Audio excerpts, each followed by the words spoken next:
Oh, what's up, guys? Teacher Paul here, and today we are reacting to a suggestion from Sedzia, who says the following. This is the story of the best Polish driver who recently won the 24-hour Le Mans. And it's definitely going to make a great movie after he retires. Okay, so shout out to Poland. If you're watching this, we are live right now on Twitch, so come join us to have a chat and enjoy these reactions. Cześć, jak się masz? And let's learn about the unluckiest racer of all time. If you want to watch this video without my commentary, without my reaction, link is in the description. This is from a channel called Daily Fuel Up. Go watch it there first and then come back to see my reaction to it. But without further ado, let's check out this video. Imagine being right in your prime, with the whole world watching as your talent shines, and your future looks literally unstoppable. But then, in one split second, everything changes. A life turned, Formula One losing what could have been one of its brightest stars. This is the story. That kind of sounds like Ayrton Senna, but Ayrton Senna, sadly passed away for the heartbreak of everyone in Brazil and in the world who watches Formula One. Rest in peace. Story of Robert Kubica, the unluckiest F1 driver, and honestly one of the most heartbreaking tales in motorsport. If only fate had played out differently. So this happens a lot in football and in basketball, in any sports actually, when someone gets injured. Like if you think of Ronaldo, the Brazilian Ronaldo, breaking both his knees, it's absolutely devastating because he could have been, at the level of Pele, for example. It's just really sad, And a lot of people who, have injuries early on in their career, they could have been the next big thing. So I can only imagine this also happens in Formula One and any other sport for that matter. But right now, before we even get into the video, let me know if you think he would have been the best, or at least one of the best in the world. What do you know about him? Let me know.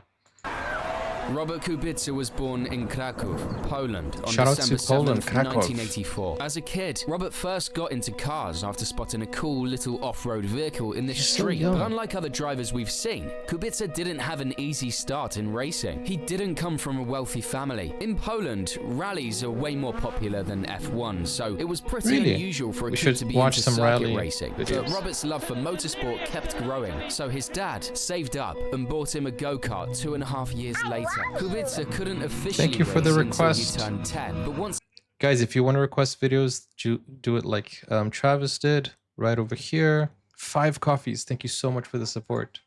he hit the track, it was obvious he had something special. In his first 3 years, he won 5 Polish junior championships. Nice. Don't even ask me how that's possible. At 14, he became the first foreigner to win the International Italian Junior Championship. He also came second in the European Junior Karting Championship and won the Junior Monaco Kart Cup twice in a row. His name was getting known, not just in Europe, but on the international stage too. And while the other kids had fancy helmet designs, Kubica used this plain one to save money so his dad could buy tires or whatever else they needed. So It was clear cool. Kubica was different, and in 2000, he kicked off his professional career as a test driver in a Formula Renault 2000 car. Then, in 2002, he became one of the first drivers to join the new Renault driver development program and had an awesome year, finishing as the runner-up in the Formula Renault 2000 Italy. Everything was going great until 2003, just before his debut in the Formula 3 Euro Series. This was where we started seeing the disasters unfold. No. Kubica had a road accident in Poland Kubica. that left him with a broken arm and titanium Wait a second. So his accident was on the streets. His accident wasn't in race. Wow. screws holding it together. Thankfully, after a long and intense least recovery he phase, didn't, Kubica finally made his comeback. He still had some pain, and not gonna lie, he wasn't expected to achieve much. After all, he basically only had one arm that really worked. If only he knew what was to come. Oh no. Oh no. Maybe he should have waited a little But the bit Polish until driver he was amazingly 100% not only recovered. adapted well, but also won the race. Yep, He incredible, won the race, but wow. true. It was a testament to Kubica's amazing resilience, which he'd show off throughout his entire career. After that, he snagged another podium and scored points in a few more races, ending up 12th in the championship. Honestly, Wow. with everything he'd been through, and keeping in mind he missed out on 6 of the 20 races, I don't think he could have done much better. But then came 2004. He kept racing. Honestly, Poland, you guys are so strong. I watched another video about the World War II and stuff, and Poland is got really, really resilient people, man. I mean, dang. In the Formula 3 Euro Series, grabbing pole in Macau, finishing second in the race. He only ended up 7th in the championship. Brazil, he got second a call place. from Minardi to test their F1 car at the start of 2005 after his strong performances. However, the team had a bunch of issues with the car's development, and they were only allowed to race in the season opener in Australia after winning an appeal. So with Minardi all over the place, Kubica never got to test with them. So in 2005, he switched to the Formula Renault 3.5 series with the Epsilon Euskadi team, where he'd run into legends like Maldonado and Shandhog. Wow. Has he ever raced at Verstappen, or is Nah, but Verstappen seriously, newer? it was a good series to prepare for F1. And what can I say? That's where Kubica's true potential first started to show. 4 wins, 11 podiums, and 3 poles. Finally, Kubica won his first professional championship. It was just what he needed. That year, Minardi, yep, again, invited him to test an F1 car during the free practice session in China. But once again, he couldn't make it because his super license hadn't arrived in time. Oh, But okay. a couple of months later, Renault invited him to test the R25 in I thought he Barcelona, the crashed car that during Alonso used to win the title that year. What a beautiful opportunity, an absolute masterpiece, every F1 driver's dream. And while his journey had its fair share of ups and downs, though I've definitely seen worse, Kubica got an offer from BMW to be their 3rd driver. He'd get to drive the F1 car in the first Renault has fallen off. Why? Why do you think so? Are they not producing great cars anymore, or do people not trust them? Is it management or is it technology? Like, because even if a company has great stuff, like great cars, if the management doesn't treat their racers nicely and fairly, then people won't sign with them. and second free practices every weekend. If you think about it, it's pretty smart. Young drivers can ease into it without insane pressure. Anyway, this was one step closer to getting a full-time seat in F1 for Kubica, and that's what he worked on throughout 2005 and 2006, until the German Grand Prix came along, where one crash changed everything. Oh no. Crash in the last corner. Jacques Villeneuve, who's had a troubled weekend and a troubled race, looks like he's gone off quite big time. This ended his career? Turn 17. The only It was Polish. kinda odd, but it turned out to be a perfect opportunity for Kubica. He was about to become Oh no, the this first was the Polish F1 driver opportunity. ever at the Hungarian GP. It was a one-shot deal. He couldn't waste it. And the truth is, he didn't. In qualifying, he ended up ahead of his seasoned teammate Nick Heidfeld, and in the race, he tackled the rain and finished in P7. Oh, I thought this was a sad story. He stepped in and he made... Wow. Schumacher and Felipe Massa. And Kubica was there. Wow. I never knew his story. Wow. Unfortunately, he got disqualified because his car was 2 kilograms under the weight limit. What a retarded mistake. But whatever, he had all the proof he needed and was just... Dang. Oh man. So it wasn't really his fault. And lighter cars go faster, right? Dang. Oh man. He is really unlucky, isn't he? Oh man. waiting for the offers to roll in, and it didn't take long. Villeneuve had been underperforming all year and had a lot of disagreements with the team, to put it lightly. And with Kubica having done so well in Hungary, it was the perfect setup for Villeneuve to leave. For once, Kubica was in the right place at the right time. In the next race in Turkey, he qualified 9th, which was great. He did but have a some tyre luck, choice though. mistake cost him a points finish. But it was at Monza, in his third Dang. F1 race, where everyone really got to know Kubica. This really will make a good movie. They're off. Schumacher on the left. Watch out for Raikkonen on the right. It cuts across to cut off Heidfeld. Now look at Kubica going aggressive on Massa. Kubica is past Massa. De La Rosa is having a go as well.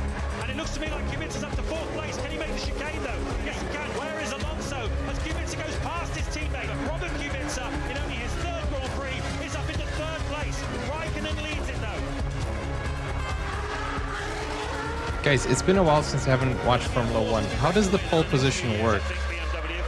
Who goes first? Is it the fastest time? In front of Kubica, that's the first task. The second one is, of course, to get him in front of Massa. Kubica in the pits, Montero, and they're side by side. Right, Alonso on the right, Kubica on the left. It's a drag race as to who's going to get the place here. But Alonso is so determined here. He's driven by anger, and it looks like he's back out in front of Felipe Massa as well. Oh, who's that? It's Alonso. It's the one. Listen to the crowd. And Massa goes up on the oil. There's oil down there in the first chicane. Fernando Alonso climbs out of the cockpit. His second mechanical retirement. And what a place for it. So many legendary names too. With Schumacher, his title rival, leading. It's been an immaculate performance by Schumacher. But Kubica has crossed the line now. He has his podium. And I'm going to ask you for your driver of the day, but I'd like to volunteer the name of Robert Kubica. What an incredible performance. At just 21 years. Dude, wasn't that... No, I thought that was Barrichello with Schumacher. The name of Robert Kubica. What an incredible performance. At just 21 years, 9 months and 12 days, Kubica became the 2nd youngest driver to get a podium, right after Alonso, and the first since 1997 to do it within his first 3 races. The Polish driver became the new star on the track. Even though he didn't score any points in the last 3 races of the season, Kubica left a great impression, and there were definitely high hopes for what he could do in the future.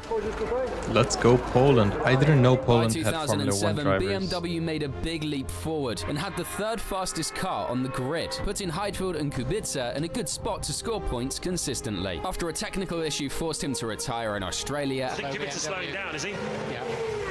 And a tricky race in Malaysia. Kubica up the inside of Rosberg. That's the battle we were talking about for 6th place. But Rosberg comes back at him. And Rosberg takes the place, so Rosberg up into 6th. Kubica started to find his pace with the new car. In Bahrain, Spain and Monaco, the Polish driver finished in the top 6. Kubica was gaining confidence and building consistency. Does Poland have a GP? The next race in Canada, where Kubica gave us one of the most chilling moments in Formula 1 history. He qualified 8th, while Heidfeld was 3rd. During the race, Kubica went in for an early pit, and after a safety car, he was in 15th, right behind Jarno Trulli. A lap after the race resumed, Kubica, right behind Trulli, tried to pass him on the inside before the hairpin. Oh my gosh.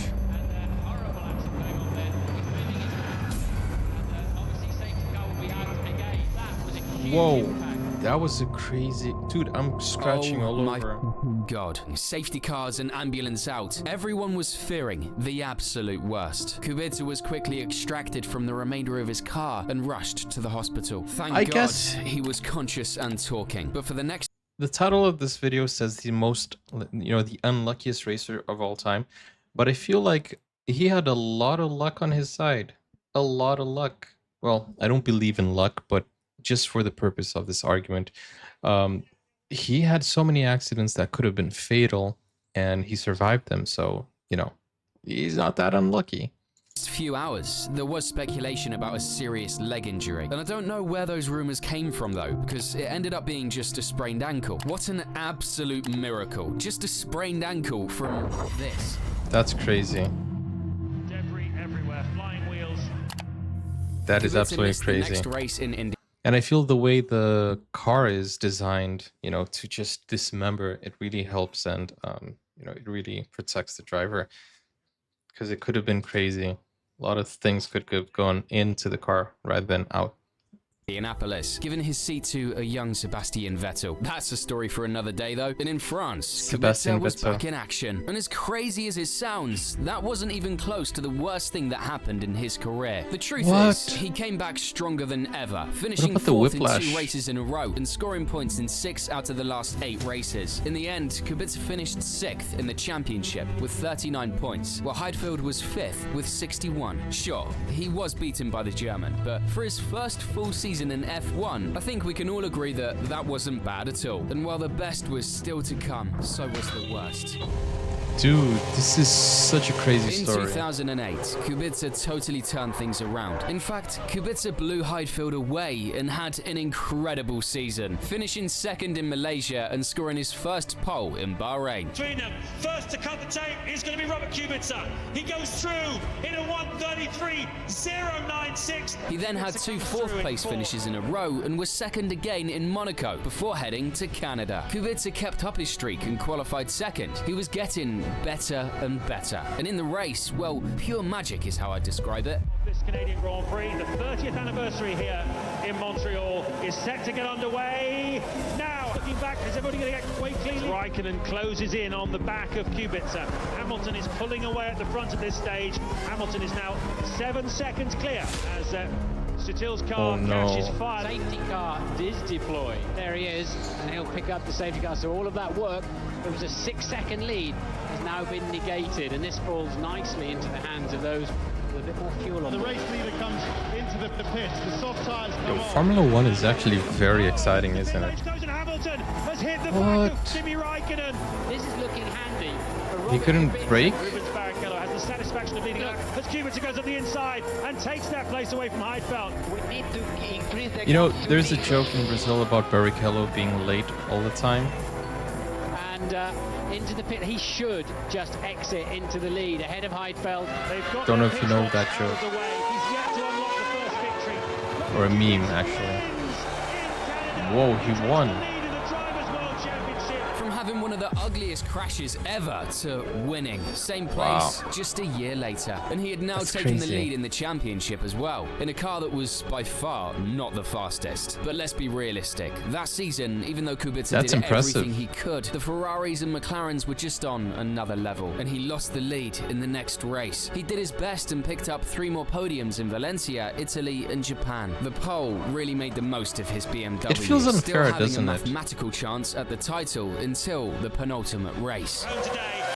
Honestly, like, if I were to reshape the whole Formula 1, instead of having Monaco GP, you know, Australian GP, Spanish GP, why not have Ferrari GP, Renault GP, you know, stuff like that, where everybody races the same cars? I don't know. That's just maybe a dumb idea, but it feels like it's fair, where everybody just races with the same car and see how it goes. You know, just to see who the best driver is, because the car won't make a difference. I don't know. Just spitballing here, just an idea. What do you think of that? But he's going to take a big step closer to it. He's got a 7-point margin going into the final round.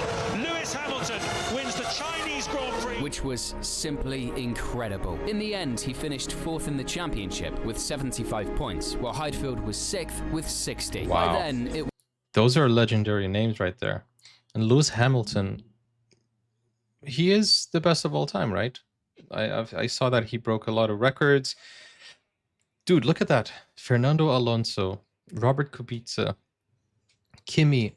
I don't think I've heard of him. Sorry, guys. I'm not a big Formula 1 enthusiast, but he sounds Finnish or Scandinavian. Felipe Massa and Lewis Hamilton. I've met Felipe Massa. I have a picture with Felipe Massa, by the way. Yeah, just throwing that out there. championship with 75 points, while Heidfeld was 6th with 60. By then, it was Wow. safe to say Kubica was already one of the top drivers on the grid. What he had shown so far was just was- incredible. It was a football charity event. We met backstage. Yeah, it was just a charity event for football. Just in case you were wondering. But that was about all the good luck he got. After this season, it felt like nothing but bad luck followed him, only Wow. getting worse and worse. In 2009, there were major changes in the regulations, and unfortunately for Kubica, BMW went downhill fast, dropping from the 3rd best car to the 6th. And honestly, there's not much to say about this season. BMW had really no his pace fault, is it? whatsoever, and Kubica and Heidfeld could barely fight for points. Even with that, Kubica somehow snagged the podium in Brazil. By the end of the season, he was 14th in the championship with 17 points. Heidfeld finished just ahead of him with 2 more points. By that point, without any competitive cars, he started side quests, participating in rally races in Italy and France. And to add more bad luck, BMW left F1 at the end of that season. So what was next? And nobody wanted Kubica? By this point, years were going by, and no one was giving Kubica a good car. But then, surprise, surprise, guess who showed up? It seemed like Kubica's story with Renault wasn't over. And I won't lie, it wasn't the most exciting project on the grid. But at least Renault was a solid and stable team. But the Renaults ended up being pretty lackluster. Could he not have a decent car for once? Well, Petrov, Kubica's new teammate, barely racked up any points. The pole stayed really competitive, snagging another 3 podiums and finishing in the points consistently. There were even rumors that Ferrari gave Felipe Massa an ultimatum to deliver results by the British Grand Prix, and if he didn't, Kubica might take his spot next season. I wish it happened, but reality is we're talking about Kubica here. Luck wasn't on his side once again, and Ferrari ended up renewing Massa's contract. Kubica wrapped up the season in 8th place, just 6 points behind Rosberg's Mercedes and 8 behind Massa. Just imagine what Kubica could have done with that Ferrari. And here's the response. Yep, that would have been crazy. That same year, Kubica took part in more rally events and even snagged the 3rd place at the Rally Antibes. Ferrari ends up winning all of them. Pretty impressive. Back to F1. Renault, of course, wanted to keep Kubica on board and extended his contract for 1 more season. There were big expectations for the team, which was rebranded as Lotus Renault, especially after Kubica locked in fastest in the final day of pre-season testing. But with Kubica, you know that good luck doesn't last long. 4 days later, everything changed. The day. February 6th, 2011. First stage of the Ronda de Andorra rally. Oh no. Dude, this guy has had accidents in a normal car, in a Formula 1 car, and in a rally car. And he has survived every crash.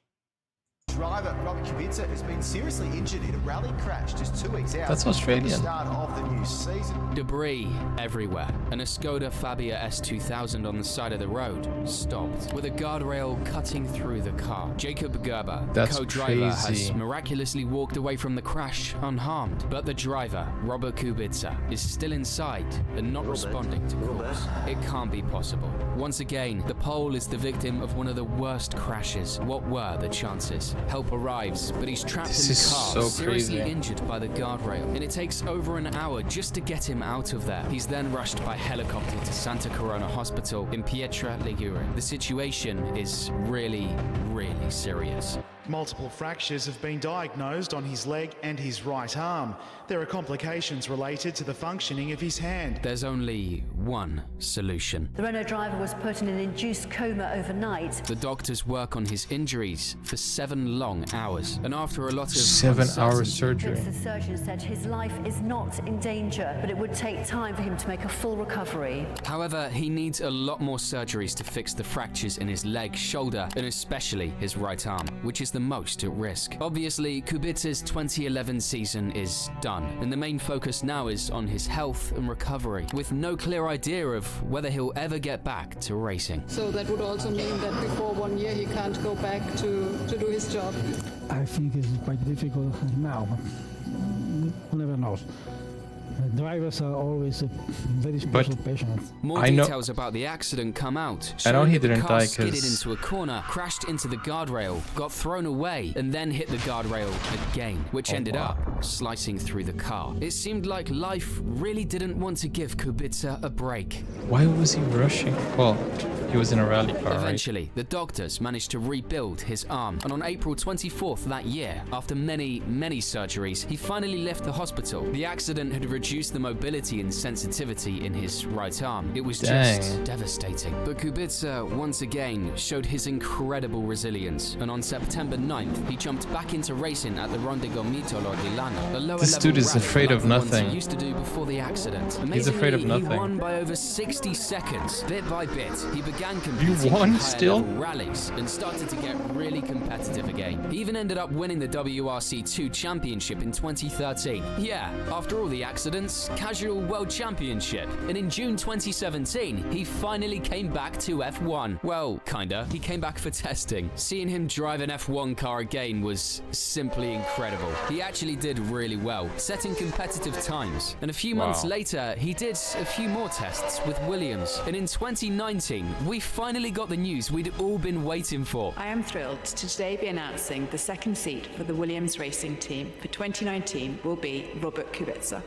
Incredible, but true. He was finally heading back This to dude Formula is 1 after awesome. everything that had happened. But, well, soon the excitement gave way to, once again, bad luck. That season's Williams was easily one of the worst Another F1 cars in accident? history. I have no dream. I don't know what to do. Plus, it was clear that this Kubica was a shadow of the Kubica we had once known, constantly at the back of the grid and always behind Russell. And so, after that season, Kubica would be leaving Williams. He'd stay in F1 as a reserve driver for Alfa Romeo for 3 more years sad. before finally leaving. A sad ending for one of, if not the biggest wasted talent in F1 history. But while luck wasn't ever on Kubica's side, there are other drivers who definitely earned their bad luck. Like Okay, this one but here. wait. And as always, thank you for watching. But wait a second. Wait a second. This was from 9 months ago. And the person who suggested this said that the winner of Le Mans 2025 was Kubica. Is that it? No, wait. 2025 was Richard Lietz. So what? Kubica. When did he win? Wait, he actually... Oh, actually, he did win 2025. That is so cool. That is so cool. Dude, that is so cool. So, oh wow. Le Mans win proves injuring doubters wrong. Kubica. Congratulations to Kubica for, you know, this incredible story, incredible feat. That was absolutely incredible. Dude, and Le Mans is one of the craziest tracks that you can see. I reacted to the Le Mans video. You can check that out as well. This was a very well made video. Go check out Daily Fuel Up. Link is in the description. And thank you so much to Sedzia for suggesting this video. If you have anything from Poland or from any other country you want to suggest, leave it in the comments or on Discord. If you want to request a video, go over here and request a video, or go over to Twitch to redeem a video as well. This is pretty cool, and I can't wait to see what comes next for Kubica. That was an incredible story. It's a story of resilience, of perseverance, and of just not listening to the critics, you know, and just not giving up. Even though luck is not on your side, you gotta go and make it on your side. Okay, thank you guys for watching. Hi Anthea, thank you for joining in. Click over here for my Poland playlist, and I'll see you soon. Take care. Bye-bye.